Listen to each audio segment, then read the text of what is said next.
We are now starting the second day of the ICRES conference, and we will start with keynote talk by Professor Sule Yildirim Yayilgan. So Professor Sule is associate professor and she works at Department of Information Security and Communication Technology on the Norwegian University of Science and Technology since 2009.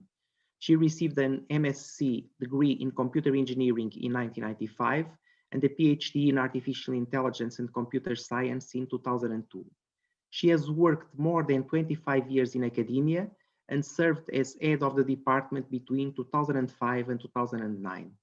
She has participated in projects funded by the European Union Horizon 2020, Eurostars, Erasmus Plus programs, the Research Council of Norway, the Regional Research Council of Norway, and the Ministry of Foreign Affairs, also from Norway. She belongs to the Center for Cyber Information Security, and she is leading the research group MRPET, Multidisciplinary Research Group on Privacy and Data Protection. She has been supervising students at different academic levels and has been publishing more than 100 journal and conference papers. And today she will talk to us concerning robotics and AloT, technical and ethical challenges. Robotics and IoT, technical and ethical challenges. This is the title of her keynote speech. So Professor Sule, when you are ready, please proceed.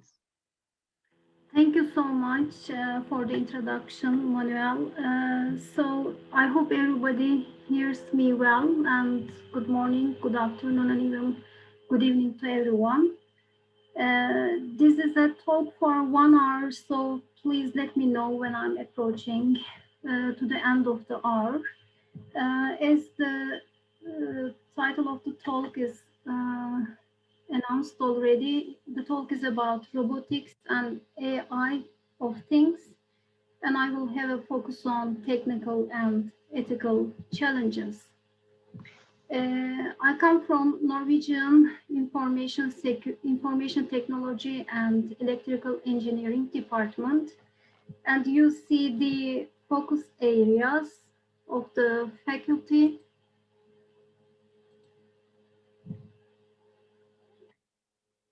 Just a second, then I will try one thing.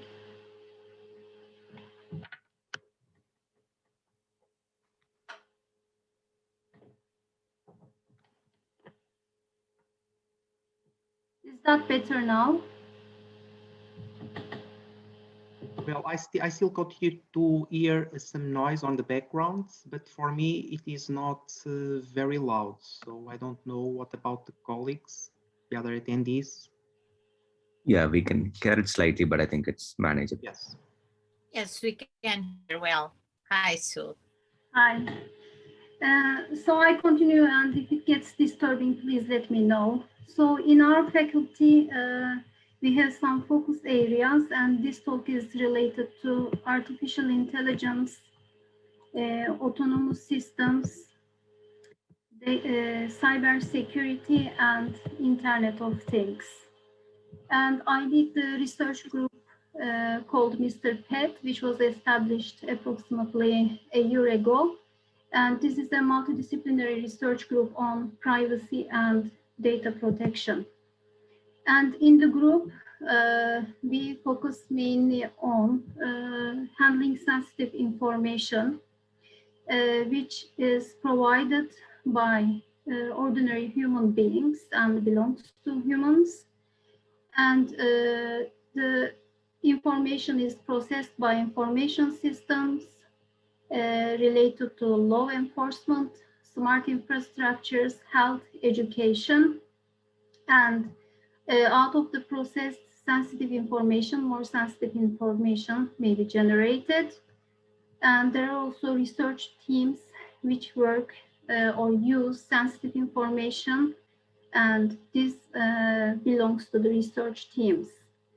And we do this work because this new general data protection rule came out in 2018, and there is the directive 2018-680, and there is the EPR regulations.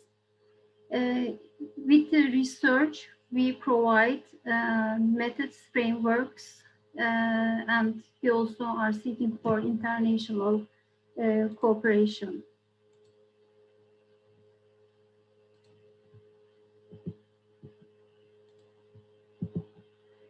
Also, we have a IoT Internet of Things Prototype Lab, and this lab actually builds demonstrators and prototyping regarding Internet of Things. So it provides communication network infrastructure and also more general infrastructure for IoT, for tests and development by students and researchers. And this is connected to NTNU research and education with different departments involved. And also the lab has connections to autonomous systems, artificial intelligence, energy efficient computing, and small satellites teams. And the overall objective of the IoT initiative is to develop and understand IoT systems through education, research, and demonstration and testing, and also exploit the productions commercially and cooperate with existing and new industry, and also allowing for startups. So I will start actually the scope of the talk defining agents. In AI lectures, this is one of the first things I talk about to my students. So an agent is placed in an environment, and in the environment, the agent perceives and decides on actions based on the perceptions and uses its actuators. And the perception is done through sensors. So we define the agent function as a function which maps the percepts or percept histories to actions. And the agent program runs on a physical architecture. So we can say the agent composed of an architecture and the program. Sometimes the architecture is physical, but it may also be a soft architecture in certain cases. And in my vision, things are agents. And now I cross out the terminology agent and I replace it with think. And the thing is in an environment. It's contextually aware of what's happening in the environment through its sensors. It also acts, and depending on the think type, the actuators may vary, perceives and acts, and there is still a think function which maps the percepts into actions. And again, the think program runs on an architecture, and the architecture can be hard and soft. So the things can be anything. So it could be a washing machine, it could be a smart oven, it could be laptop, mobile phone, ventilators, smartwatches, coolers, refrigerators within the smart home concept, but it could also be cameras in other industries and so on. And the robots, over the years, I have been actually a PhD student, partly in CMU in 2000, year 2000. And when I was there, robot development has been at its preliminary stages. Now, as years passed and we see robots are used commercially, and there are interactive robots, there are bio-inspired robots, there are underwater robots, maritime robots, you name it, there are many very types of robots for different purposes. And this is nice to see. So the relevance or the relation between robots and the things, again, this is in my mind. Robots are replications of human mind and body as much as possible, of course. Things are what humans use to manage their lives. Sometimes robots are also things for humans. to use. And robots and things are artificially intelligent, and we can assume the same ethical and technical challenges would apply both to robots and things. And the Internet of Things, this was a terminology first used by Kevin Ashton in 1999. So it refers to uniquely identifiable objects and their virtual representations, and these objects are located in Internet-like structures. And the things actually use some standard communication protocols to communicate with other things and also humans. And in the IoT lab of NTNU, so there's an Internet of Things system model proposed, and this is composed of layers. At the bottommost layer, it is the devices, sensors, controllers. On top of it, there's the communication layer with protocols and different network types, NTN, M2M, Wi-Fi, telecom, the hardware, kits of these communications. There is the cloud infrastructure. There is big data collected from the things, and hence mining of data, machine learning is actively used, and applications are developed to collect the thing data, and then these applications reach people through commercialization. And IoT application areas, they vary, and most share in enterprise IoT projects go to manufacturing.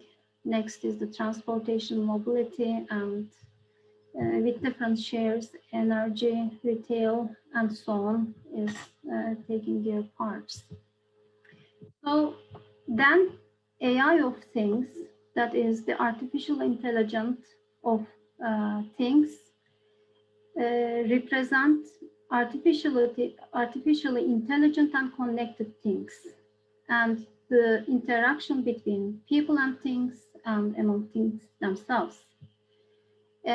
AI part of things encompasses machine learning and other AI techniques and algorithms, maybe reactive software, maybe planning software, decision trees, heuristic algorithms, and there are many more. Think can sense and act. It can be any product or any prototype, communicate and coordinate with other things and people, and this leads to actually things thinking individually, but in cooperation with each other, that leads to thinking networks and thinking systems. Applications of AI of things, also there are various application areas. For example, intelligent community. And logistics is one area. For example, warehouse management. In retails, intelligent shopping, barcodes, electronic tags. In education, attendance management, automatic feedback loops, foreign language learnings, using smart objects or things is possible. Intelligent nation, this could have different aspects, areas too, such as energy management. So smart meters to remotely monitor the consumption of electricity, smart grids for heat load prediction, optimizing energy use or minimizing energy use, accurate billing systems for individual consumption, also knowing the consumption of others, disaster alerting and recovery to predict that a disaster is coming. Intelligent homes or smart homes are very popular these days. So adjusting the comfort temperature, making energy consumption optimal, providing automatic maintenance of objects, healthcare, remote healthcare applications like being able to give treatment in a faster and more precise way, removing adverse effects of medicine and adjusting optimal dosage by taking immediate feedback from the medical staff through Internet of Things or artificially intelligent Internet of Things. And in intelligent transportation is the information about the traffic, the control of the traffic, guidance in the traffic, cars and buses and other vehicles, knowing where they are in respect to other traffic vehicles, making predictions about dangers, for example, seeing a bike coming behind a bus through the informations received from the bike. So there are very many application areas. In our group, we have some work regarding powered grids and AIoT of powered grids. And this is an example from literature. And as you may see, also in comparison to what I have presented as IoT architecture from NTNU. So there is a communication layer at the bottom, and there are the sensors, different sensors dependent on the type of the application area. And here is the powered grid architecture. So intelligent electronic devices, RFIDs, cameras, audio, sensors, other smart devices. And these are passed on to the network layer. This could be wireless, public mobile networks, satellite networks, 5Gs, 4Gs. And then from the network layer, the data passes to the application layer, or actually the data communication in a smart grid architecture would be bidirectional. So either from perception layer to application layer, or from application layer to the perception layer, it's possible. So there is this different handling of the power, like transmission of the power, transformation of the power, production of the power, distribution of the power, and so on. And of course, there are electrical vehicles and there are other devices which run, and these are AI based devices which are powered and which belong to this grid architecture. Again, this is a perspective from me. There are vendors. Vendors produce things. Things can communicate to other things. Data come through sensors to be collected by the things. So there's a data pool, there's a thing pool, there's a vendor pool, and the AI can be utilized here in different ways. So the AI can directly process the data in the pool, and the vendors may have actually some other AI software to process the data. And the thing itself may have AI, both to capture the data and to process the data inside. So the AI actually leads to big data, and hence data analysis is required. And AI can have different missions. AI of things design, first of all, the purpose, what is the thing for, should be decided. Thing architecture, what kind of AI it has, what are the hardware, software components, what are the domain-specific sensors and user interfaces they need to be decided on. User interface design is important. I have listened to a couple of talks related to this yesterday.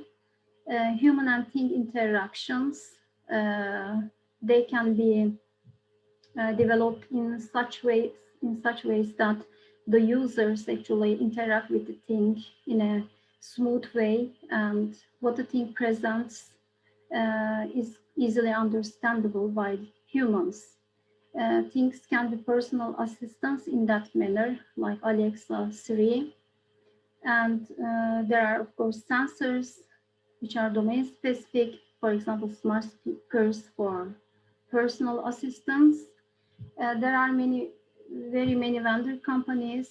Some examples, LG, Sharp, they present smart solutions, for example, talking to the smart kitchen through Alexa and using natural language processing techniques. The communication goes through natural language processing on Alexa. And there are other domains, and particularly for the medical domain, there is Internet of Medical Things. So the things can be smart, or they can be more smart or even more smart, depending on what the team is developed for and how complicated the AI on it is. The enabling technologies are RFIDs to track the things and hence track the people, sensors which give information about the physical status of things, but that also means the physical or status of the humans that the thing is attached to or the thing that people are using. Smart technologies, this is about devolving processing capabilities to different parts of the network. So this could be distributed task allocation, nanotechnologies, meaning smaller things, and AI. And the purpose is to achieve more efficient IoT operations, improve human-machine interactions, enhance data management, and analytics. So AI of things, technical challenges, there would be communication-related challenges in the sense of wired or wireless communication, but the communication should be available, it should be robust, it should be cost-effective in terms of storage, in terms of speed, in terms of complexity. And energy efficiency is needed so that consumption devices use low power. Interoperability and standards are also important in the communication. So the architectures, protocols coming from different vendors would be different, but then in the end, the things should be talking to each other.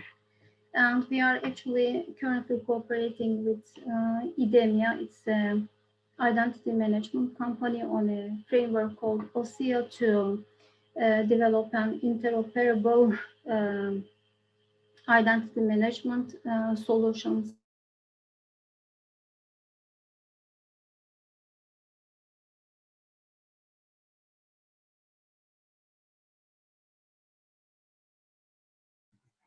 Hello, can you hear me? Sule? Excuse me, can you hear me? Yeah, I think she has probably dropped. I think her Yes. connection. Naveen, can you hear me? Yes, Manuel. Okay, so the problem is with Sule. I was in doubt if it was my problem or with Sule. Yes, we can hear you. Okay. Let's see if she reconnects. Probably. Yes. Yeah, she's. Yeah. I believe she's going to reconnect. Oh, here she is. When did you lose me? Sule? We lost you. We lost you for some moments. Okay, so I was talking about the technological challenges. Yes. Yes. From there. Okay. Sorry about this. No problem. Okay, it happens to everyone. So technological challenges, communication, I said, is a challenge because the communication should be available anytime, and it should be cost effective in terms of memory, in terms of speed and complexity, energy efficiency. The devices used should have low power consumption, interoperability, and standards. This is important because different vendors produce different AI of things products, architectures, protocols, and they should be talking to each other. And I said we work in a project together with identity management company, IDEMIA, to develop some interoperability standards for different vendors which produce identity management solutions. Manufacturing would produce high quality and reliable devices. So that these are the technological challenges. Security challenges are also present. I actually consider security challenges as technological challenges because in the end, security is handled through software development. So the things connected to other things should have security in end-to-end communication. If security is lacking, then the trust into the devices and the AI of things concept is lowered. So authentication, privacy, trustworthiness, confidentiality, naming identity issues should be handled carefully. So there are some security facts. Devices are connected to internet, and this requires strong authentication and authorization controls. There is need for identity management. So who is connecting to some resource in the AI of things perspective. So some security management protocols need to be integrated into the design. For users to understand and evaluate the consequences of their actions, some risk evaluation methods should be integrated. All these are developed, but they should be integrated within the scope of AI of things. And interfaces should be developed, which could inform the users about privacy risks in a more intuitive way. And also the privacy aspects of things. So if I use a thing, if I access a thing as a user, what does the thing collect from me? And are there any configurable functions available for me to decide, what I will wish to provide to the thing or to AI of things network? So some control as a user is important from the security perspective. So some better approaches to patching updates and provisioning of information is required in the current world of AI of things. Privacy by design should be included in AI of things applications, which is really lacking. The developers lack the privacy practices, the understanding of privacy practices such as privacy by design. There's a need in that perspective, and cloud computing, of course, causes some security concerns naturally. So there are different solutions like OpenID, Liberty Alliance, and so on for authentication and identity management, role-based access control, attribute-based access control are types of solutions for access control. Some context-aware trust management and policy integration is being worked on and researched on. Some cryptographic approaches are used for key management security and privacy approaches. And I also provided some attacks that are possible in an unsecure AI of things setup. So viruses, some stopping of services, controlling data, encrypting ciphers, and entering into the traffic, and so on. There are, of course, AI techniques to use to mitigate attacks. These are some state estimation-based techniques, some statistical methods, Kalman filters, and lately machine learning models that can learn patterns, attack patterns, threat patterns, and identify abnormal patterns. So in our team, for detection of cyber attacks in an AI of things setting, we use deep learning. So on the right-hand side, you see the setup we have. We aggregate data from different users. Again, this is for power networks, and the aggregated data is collected on a server, and the data is locally trained on each user's mobile device. And if there is an attack happening, then this attack is detected through machine learning, particularly deep learning. And of course, detection is one thing, disruption and deceiving attacks is other ways of handling attacks. So let's come to ethics and legal frameworks. So first ever legal framework on artificial intelligence has been announced in April 2021. And there's a definition of prohibited AI systems and high-risk AI systems in that report. So a system AI system that deploys some manipulative techniques beyond a person's consciousness, that's not allowed.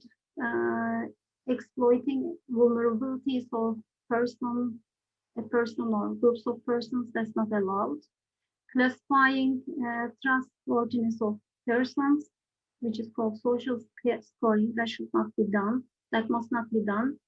Real-time remote biometric identification system uses in publicly accessible spaces, even for law enforcement, should not be allowed. What are the high-risk AI systems?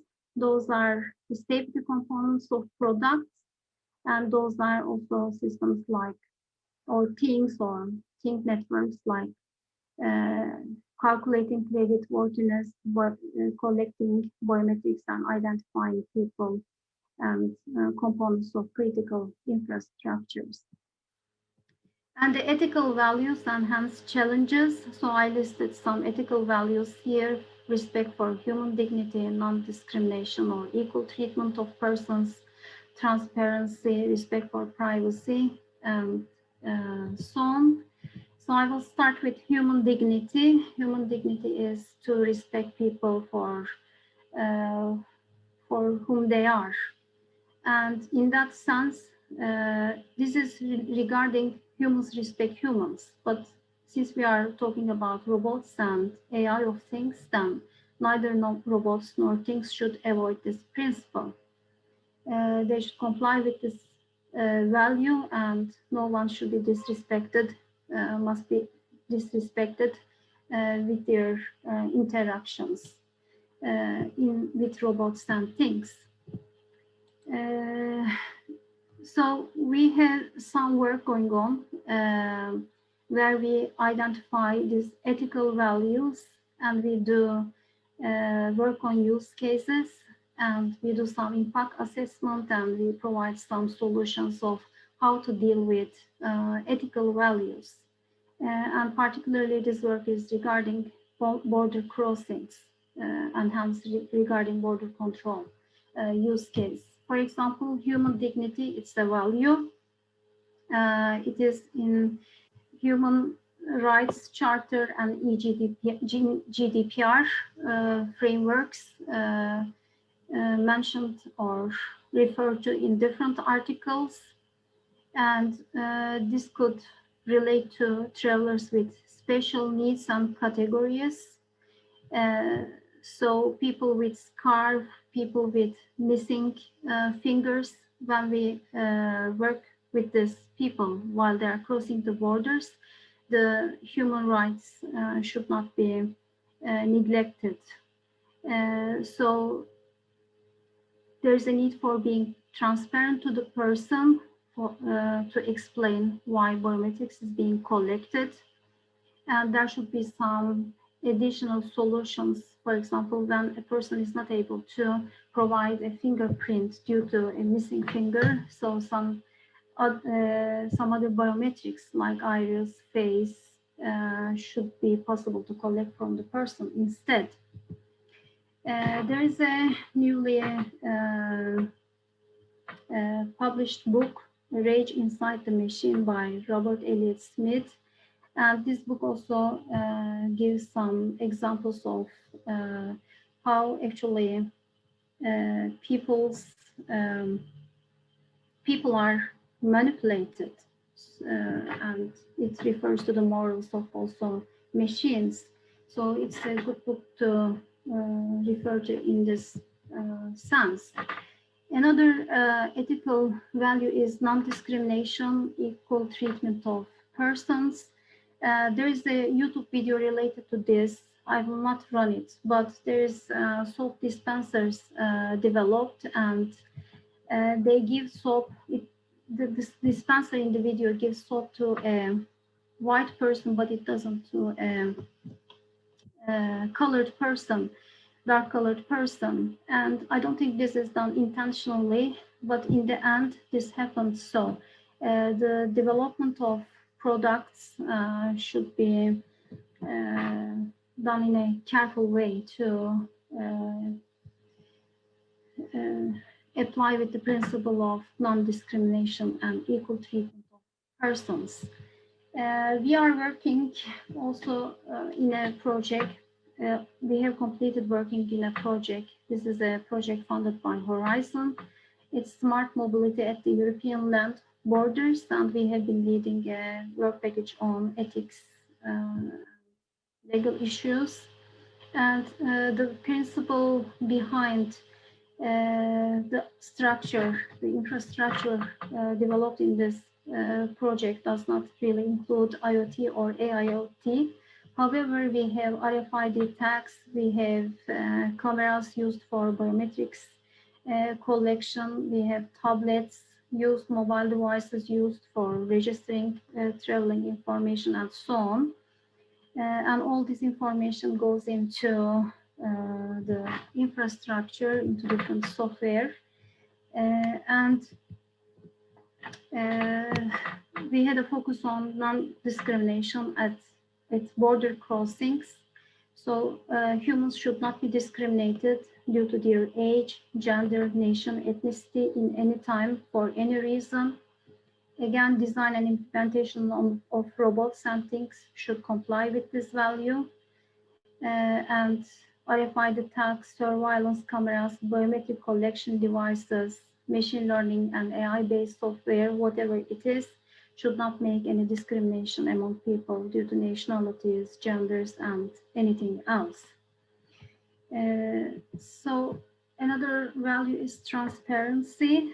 When persons interact with an AI system and their emotions and characteristics are also recognized through automated means, then people should be informed of that circumstances and also give consent.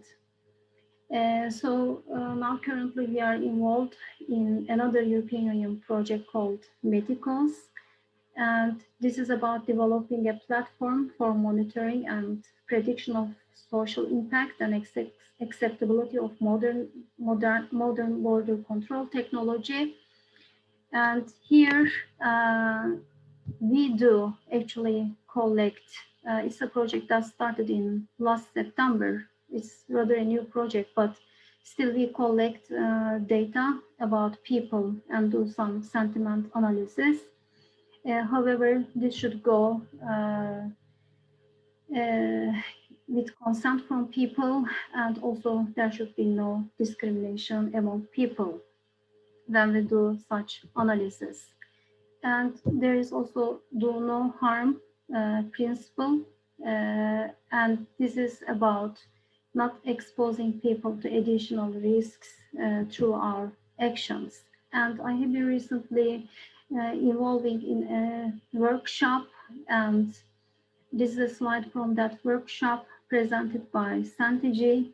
And if a system is a high-risk system, then it's registered in an EU database, and serious incidents must be reported to national authorities within 15 days. And the developers should comply, and they should also be kept responsible for high-risk acts.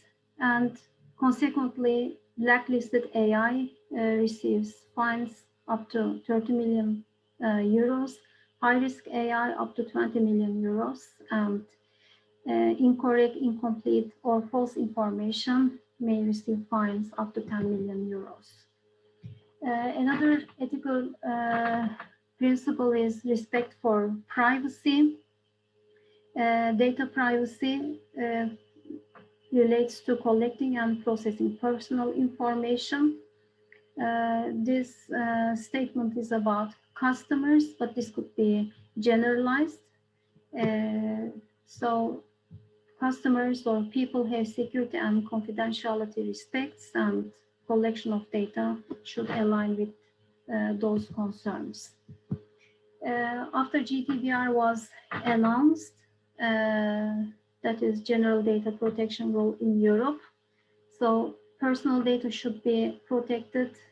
That is, if it is collected, stored, used, and transmitted, it should be on personal consent. The persons have right to withdraw anytime. It can be about text, image, video, audio, or any combinations of this. For example, health data can be collected, used, analyzed for diagnosis and treatment purposes. Wearable devices like pulsometer, oximeter are used for collecting data from persons. And this is good because then immediate action can be taken in serious health conditions. Persons themselves collect and transmit data, for example, for counting walking steps, keeping track of heartbeats. Persons use mobile devices to enter their diet intakes for further analysis. There are pills with cameras to observe, watch, diagnose lesions in gastrointestinal organs. Skin lesions are identified using mobile applications. Some other private data is collected at work places, and the personal data collection is endless. And actually, most of this work we also carry out in our department. We have developed a mobile application for symptom registration and the taken in food, and we do some analysis for what actually food causes which symptom. However, this also relates to data privacy and concern from the user. Another example for privacy border technology, as I briefly mentioned. So border technology makes things for travelers faster, more efficient, more secure, but also on the other hand, drones, cameras, RFID tags, and various sensors are used without considering people's privacy. It's also possible that more biometric or supplementary information can be extracted from the currently available primary biometric traits. This is on one side for research purposes is good, but on the other side, it could mean in compliance with data privacy. So then the principle of right to privacy with breaches should not be ignored. And we are also involved in a cost action which is called Multi4C. There, this figure is about collecting data from victims who have been murdered or who have been injured through bystander phones, by specific investigation cameras, microscopes. And then this collected data is in the form of images. Some pre-processing could be done to identify what is inside the images. Some images are fused together to understand the content inside. Some images are already give identifiable information about persons. And there are also external systems that manipulate or use these identifications regarding persons. So this is good for solving criminal cases, but also it is about persons' privacy and may conflict with data privacy issues. Another ethical value is human autonomy. So Stuart Mill defined the autonomy as the capacity to think, decide, and act on the basis of thought and decision of ones freely and independently, and the autonomy principle stops at the point where there is harm to the others. So one's goodness or being good for one person does not interfere with harming another person. So there's also equality and inclusiveness principle in ethics. I have put the definitions of equality here, diversity and inclusion here, but equality is a principle to comply with, but on the other hand, there is the equity. So that also needs to be taken account. Trust is another ethical concern. The AIoT, IoT applications should be trustworthy, and this trustworthiness should be taken into account from the beginning through the design. And regarding ethics, I have been reading this paper, and the AI of things and Internet of Things, they are presented to be ubiquitous, omnipresent, miniature, sometimes ambiguous, and so on. There's also this communication protocols, tags, sensors, but then in the end, this AI of T have some privacy, integrity, accessibility, and propriety aspects or consequences. So what do we do? Finally, we proposed an ethical, social, and legal framework. So this is a three-level framework proposed by our group. It presents challenges from these three perspectives, and it lists, these are some of the values, of course, values affected if these challenges here, mostly these challenges are presented in the form of use cases. If they are not complied with, then some values are affected.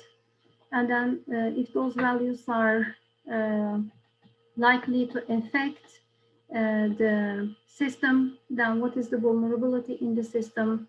What is the consequent risk? How do we mitigate the risk? So this is analyzed. And then we outline some considerations for how to deal with challenges, how to mitigate values being affected, or if the values are already affected, what to do. But the priority is that mitigation is in place. So this is a framework we proposed, and there's the corresponding paper here. And now we are in the process of implementing this framework. We have developed this for the border crossing work we are doing, but I think this is a framework that could be generalized, and this is particularly for border crossing police. So when they handle people crossing borders, if there are some challenging situations, how do they handle? And the implementation of this framework goes with AI. However, it's in the development stage. So, for example, right to know discrimination, we do an impact assessment. What does that mean? So there could be discrimination related to sex, race, ethnic, or social origin, and some other features. And that could put discrimination and social inclusion principle at risk. And then there should be some policies or some considerations that will comply with GDPR and human rights legislations. And finally, we have a new chapter coming out in the edited book here regarding security and privacy issues in IoT-based smart grids. So as I said, IoT is Internet of Things. AI of Things is more reasoning, not only reactive, but planning, more thinking side of things. So, so this chapter is coming out, and my conclusions is that humans must be respected for whom they are, and the systems in development, AI of things or robotics or IoT or any other system, must also respect people for whom they are, along with the ethical principles that I have presented and many more. And ethical frameworks may be support to humans in outlining ethical considerations when particularly some challenging cases arise. And we are in the process of developing one. And as a group, we have wide application areas with priority health, power sector, and security. We have a lot of focus on AI, deep learning, image processing, privacy and data protection, AIoT applications in, again, health and power networks mainly, and developing criminal ontologies. And we look for international cooperation. So these are my references. I would like to thank you for attention, and I'm happy to receive if there are any questions, and I hope the sound quality was not so bad after all. Thank you. Thank you, Sule, for your presentation.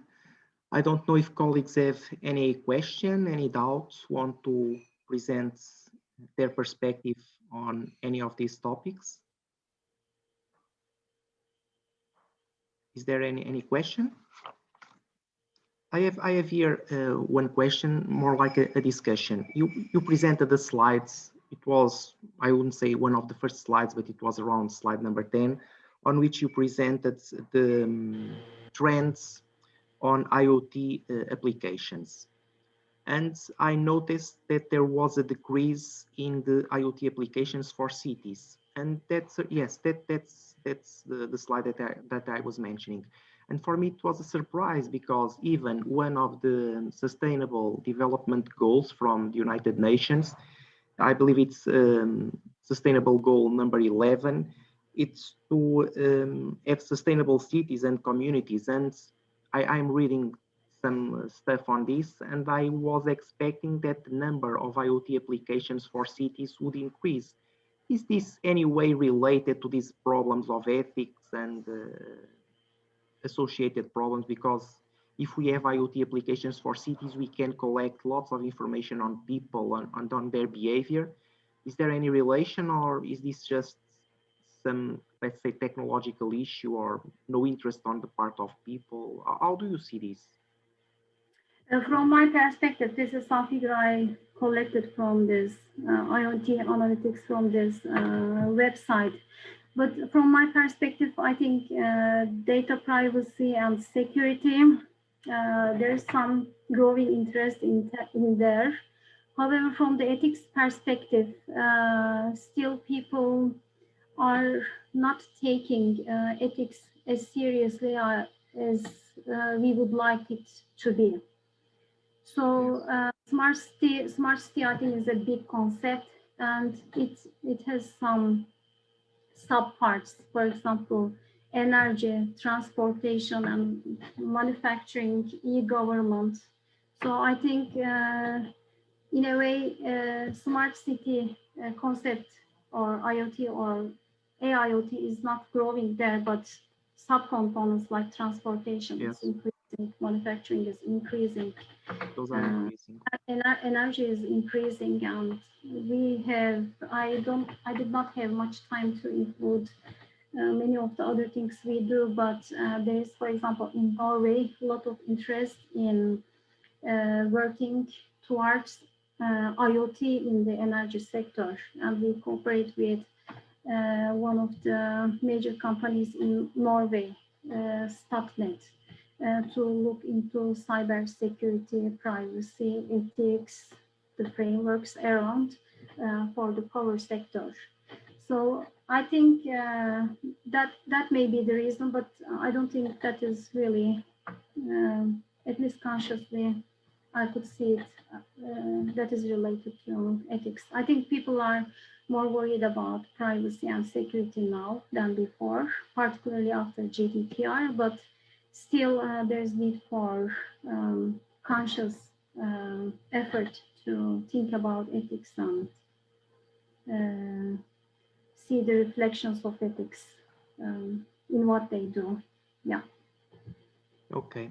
Another question. You stated that you were working on a project to develop new standards for interoperability of systems. I believe you stated that also. Yeah. Well, I'm not an expert on this, but for instance, for this sort of systems, for IoT systems, I know that one of the protocols that is used is, for instance, MQTT. Another one is Node-RED. What is, let's say, the limitations of these protocols, and what is the idea of the new protocols? What are they trying to improve over these ones that already exist? Actually, this is a project started 4 months ago with IDEMIA regarding the OSIA framework. And it includes identity management solutions for the Africa region.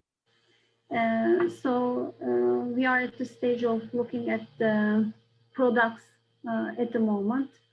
We have been also involved, as I said, in the projects like SMILE, and IDEMIA has been the partner for dealing with such protocols. So we do not have actually access to the inner workings of those protocols at the moment. Okay. But this is an ongoing project, and hopefully we will come there. We haven't yet we haven't proposed any specific protocols yet. We are trying to understand the products and systems used in the Africa region for identity management. Yeah. Okay. It's a rather new project. Yeah. So, any further questions from the audience? Actually, Manuel, I have also. Sorry. Can you hear me? Yes. My colleague Mohammed Abomhara here. I don't know if he has any specifications about the protocols related to your question. I believe that he's attending. Yes, hi there, Mohammed. Yeah. Hi. Hello to everyone. Thanks, Sule, for the presentations. To be honest, I'm not very aware of the protocols which they use specifically, but I can share with you some of the public on the chat. I will share some of the public documents in their websites. I'm sorry for that, because we just joined the consortiums like a few months back, and we are still reviewing the documents and the initiatives actually. Yes. I was just curious because Sule stated that during their presentation, and well, I've been working with MQTT previously. I've also tried Node-RED. I know that those are protocols. For instance, MQTT, I believe it's supported for different organizations. Node-RED was launched by IBM and is also, I would say, largely used. And so, since she spoke about some new standards, I would like to know what would they add to these ones, and what was different, let's say so, or improved. They are aiming for an interoperable framework for identity management, and in the consortium there are different partners from Asia and Africa and Europe, and we have many different vendors which they provide different identity management frameworks. Okay. Our task, we just joined, as I said, 3 months back, and our task is to we started by analyzing the gap right now to be able to integrate the privacy by design principles in this interoperable framework. So I think in a few months we will be able to review the different vendors and different protocols which are they use, and the main objective of this interoperable framework or standard which they are aiming to develop, to be able to design a data governance model for this interoperable framework. Okay. But I will share the website in the chat now, and feel free to join. Some of the documents are publicly available to read. Okay. Yeah. Thank you very much, Mohammed. Okay. I don't know if if Isabel was going to Yeah. ask anything. I was going. Yes. Isabel, please Okay, do. thank you. Thank you, Manuel. Okay, so first of all, thank you very much for being here. Thank you very much for this excellent, excellent keynote.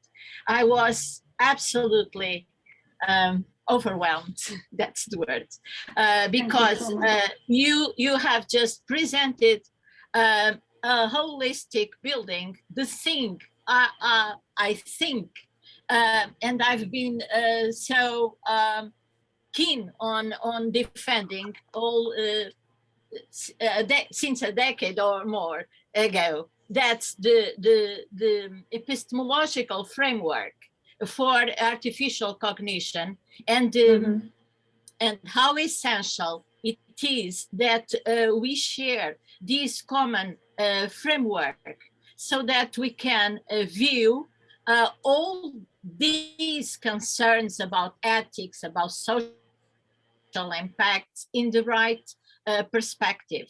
And you have pointed out those essential concepts that may seem so even insignificant, but that are actually fundamental. The fact that all cognitive entities have a cognitive architecture that may be hard or soft, and that all cognitive entities evolve in a certain environment that can be, if they are ants, the ant environment, if they are whatever, octopus, etc. If they are algorithms, it's that specific environment.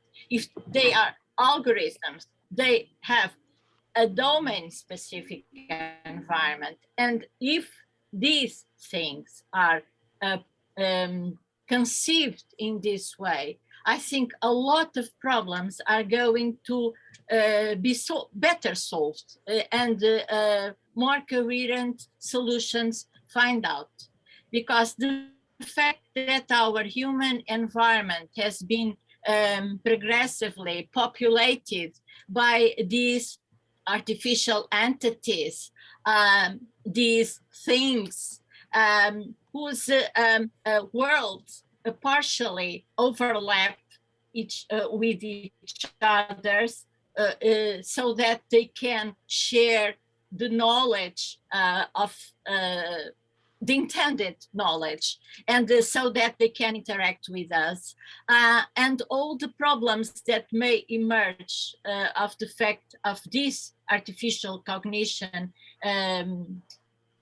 takes place, is shared by a network, and takes place in a human environment, and being shaped by humans is also reflects all the biases, all the values, or positive or negative, that are in our social and cultural contexts, and the needs for all of these to be standardized and to be regulated. You have pointed out all this, and it was just great. And I would like to follow your work, because I think you are working in the right perspective. Congratulations. Thank you, Isabel. So when you invited me to give the presentation, I was very happy, because we have a lot of work going on. But when I started to prepare the slides, it was difficult to create this line of thought.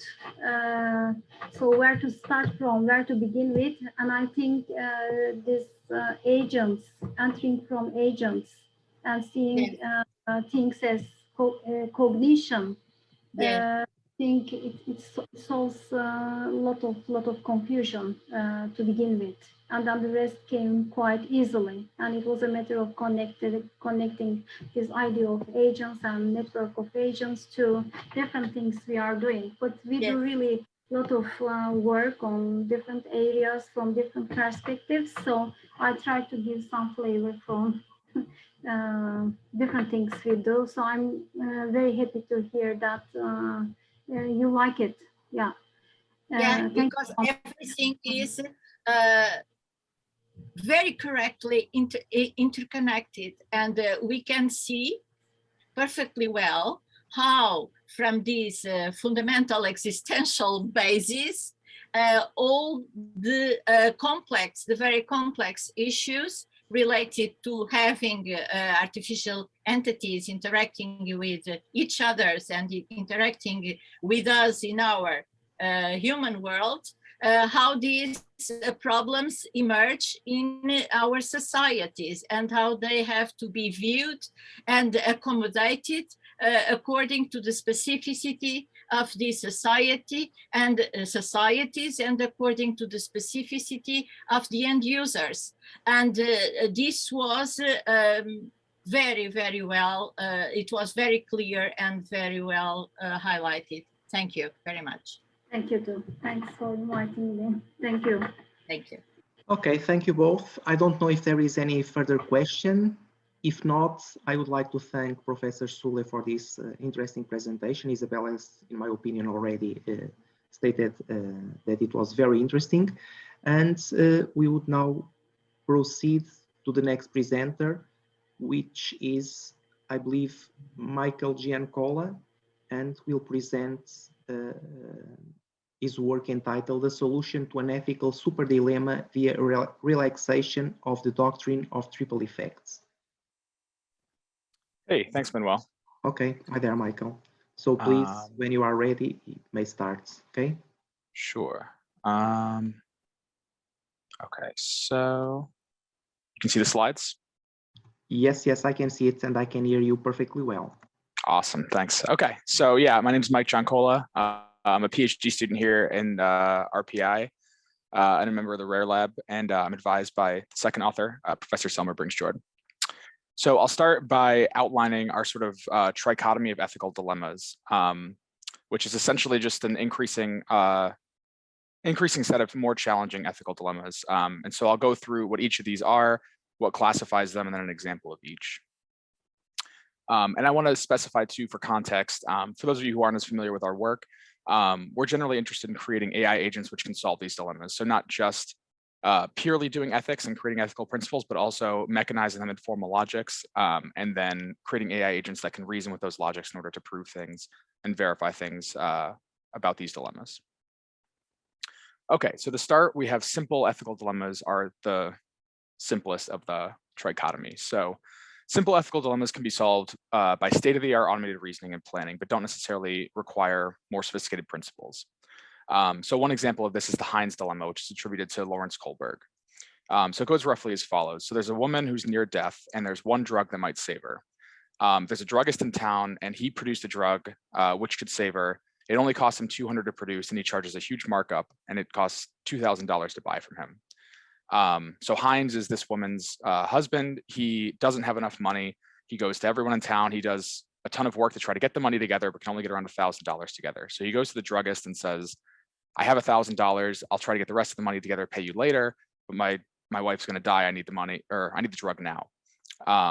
But the druggist says, oh, shouldn't move to that yet. The druggist says, well, no, I made it. It's $2,000. He refuses. And so Heinz decides to steal the drug. So the dilemma is, should Heinz have stolen the drug or not? And this is fairly simple. This video here shows the automated planner spectra solving the dilemma. And essentially, it just, all that matters is your ranking of the two principles, which are either that it's wrong to steal or it's wrong for your wife to be sick. And so depending on which one you value higher, the planner can determine what you should do. Fairly simple. There is one other case where it looks at sort of an early type of moral creativity where it says, well, if you can apply for a loan and get the money that way, then you can come up with a more complex plan where you find a way to sort of evade the dilemma.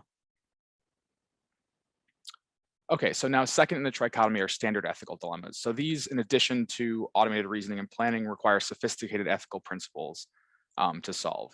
And so an example here is the trolley problem and some of its common variants. And I expect most of you have heard of this before, but just in case, the trolley problem is that there's an unstoppable train that's headed towards a group of people, but you can choose to flip a switch and have the train run over a single person instead. And so what should you do? Should you flip the switch or not? And crucially, what's the ethical justification behind your decision one way or the other? So the trolley problem and some of its variants can be solved using an ethical principle called the doctrine of double effect, or DDE. So basically, DDE says you're allowed to take certain actions, you're ethically permitted to take certain actions which have negative consequences under certain conditions. So specifically, if these 5 clauses hold in some certain situation, then the doctrine of double effect sanctions the action. So the action cannot be forbidden, where we assume we have some ethical hierarchy. It has to be neutral or above neutral. Net utility is above some predetermined threshold. The agent only intends the good effects, doesn't intend any bad effects. The bad effects aren't used as a means to obtain the good effects. And if there are bad effects, the agent would wish it'd be different. So like all of these hold in the trolley problem. The agent doesn't intend to run over the person on the other track. It's just happens to be the case that that is the situation, but they aren't using that effect as a means to achieve the good effect, which is saving the other people on the other track.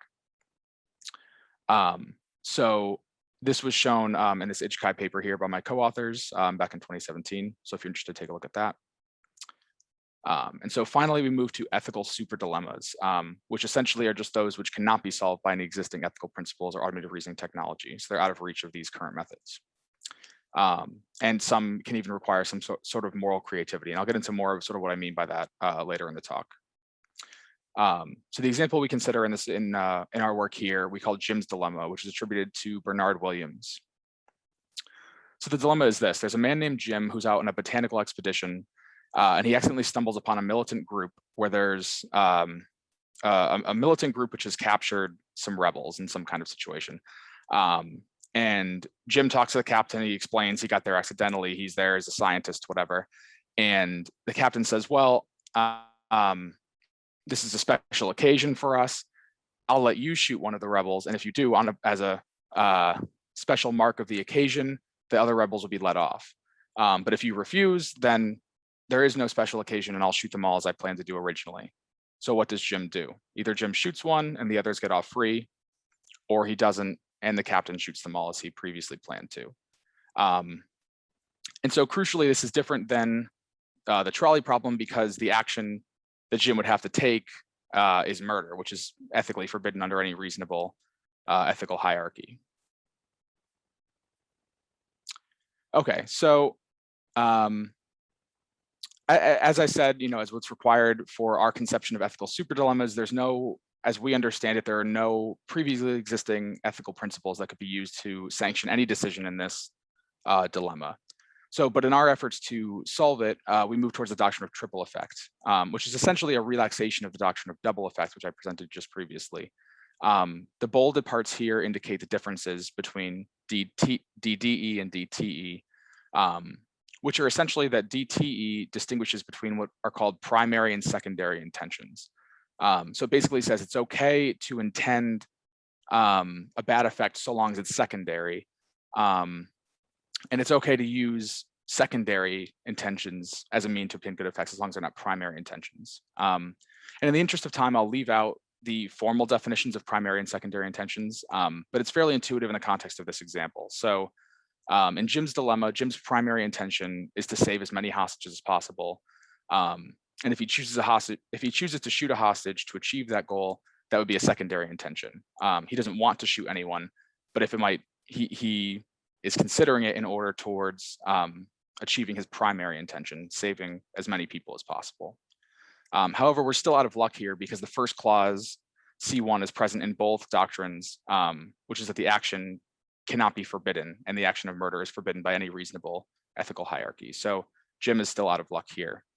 So what we propose as one option is to relax this first clause in the following way, to say that the action can be forbidden if the agent believes it's overwhelmingly likely that no possible action can achieve a higher utility and inaction has lower utility.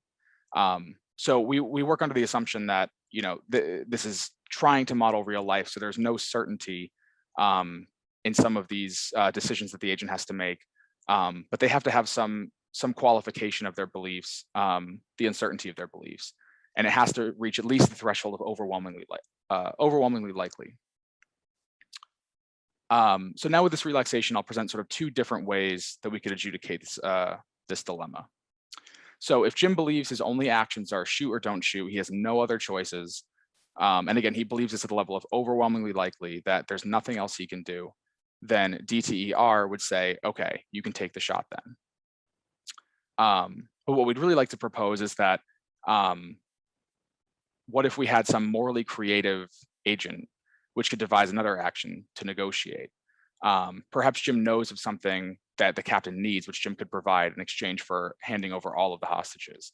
Or perhaps Jim has connections to a military force and he could threaten to employ those connections against the captain unless he released the hostages. If Jim could find a way to successfully negotiate the release of all the hostages, he could, in essence, subvert the dilemma. And of course, in this case, even our relaxed version of DTE would not sanction the shot because now there's Jim would be aware of an option which has higher utility with the potential to save everyone. So we would obviously prefer an autonomous agent which could identify and pursue the option to negotiate rather than taking the choice to shoot someone, even if that is ethically permissible under the dire circumstances. But an agent of this kind would need to be morally creative. It would need to be able to come up with these kinds of things on the fly. We call them these sort of ethical escape hatches, such as the ability to negotiate in Jim's dilemma. So crucially too, though, it would also have to be able to reason with all of the different ethical principles and constraints that it has and ensure that any hatches it devises are consistent with the other theories and principles that it's bound to. My fellow authors and I know of no other agent framework that enables this type of moral creativity, but we see it as a pressing area of future R&D. And to that end, my co-author Selmer Brinkshort has a proposal right now on morally creative agents, which is currently expressed in a white paper. So if you're interested in that, talk to him about that. And that's the end of my talk. I'm happy to take questions and comments. Thanks for listening. Thank you, Michael, for your presentation. I would like to know if any participant wants to make any question.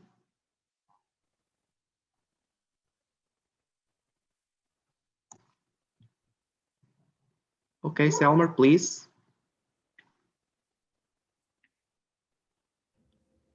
Hello, can you hear me? Yes, perfectly okay, well. Let me proceed to lower my hand, at least theoretically. Okay. Well, I've turned my audio on and I've lowered my hand, and I'm trying to do this from an odd location. Sorry. Okay. Yeah, thank you. I want to say for the record that this is originated by Mike himself. So this is really interesting. But I'm wondering if you've thought, this applies to the previous talk as well, to the keynote. Have you thought, Mike, about cultural differences that might be pretty severe? I've recently learned, for example, of a number, I think there are now 3 papers on the trolley problem,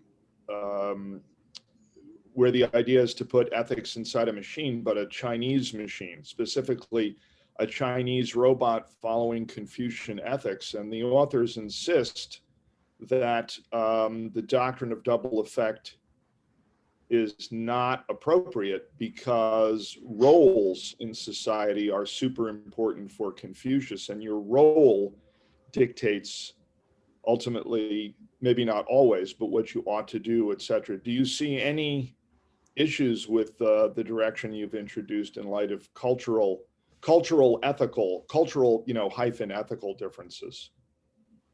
Yeah, I mean, I think it would introduce a lot of interesting questions and complications, because it's not clear to me, at least, certainly for the agent who's making the decision, there would need to be some cultural component in terms of what principles should be used, what obligations do you have. But to me, it seems it would introduce the question too of, well, do you consider the cultural, do you consider ethical considerations of the cultures of the people who were involved? Like in this case, the hostages or the captain, or in the trolley problem, the people on the trolley, do those things need to be taken into account of what they would want, or things like that based on their culture, religion, etc. Yeah, that definitely would need to play a part. I have a second question, but I'll let others go before. Maybe I have a chance to circle back. Thanks. Anyone else wants to make any question? Selmer, I believe you can proceed. Okay, so, well, Mike, you're too young to remember because you didn't exist yet. The period in AI when logic was dominant. Machine learning was statistically in connection. It was in utter disrepair, and there was plenty of disrespect. However, there was this thing called the qualification problem. Not exactly the frame problem, but the qualification problem. I don't know whether it was John McCarthy or, but it comes up in ethics traditionally for utilitarians in some version that when you're trying to figure out what to do, like in your pressing situations of the super dilemmas, the truth is for an AI of any level of intelligence, there are an endless number of options, ranging from slight movements of a hand, robotic hand or robotic finger, to saying any well-formed sentence, etc. So I'm wondering, do you see that as a problem for what you've given us?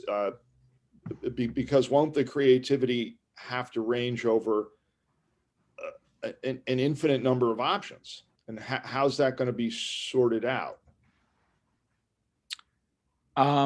Yes, but assuming we're treating these semi, like real life, there's an infinite number of options, but only a finite amount of time. Like, so in this dilemma, we say the captain gives Jim a minute. So that means however much computing power this agent has, memory, etc., they have a minute to go. So maybe they find negotiate as this option and they reason about that for a bit, and then it moves on to something else. I mean, yeah, there's certainly no well-defined algorithm for how would you explore that space, and how much time do you devote to considering one option versus exploring other options. But ultimately, in any reasonable real life scenario, you're going to have a finite amount of time to make these kinds of decisions. So, ultimately, the agent will have to consider that in the way that it reasons and, balance exploration versus considering some options in more detail.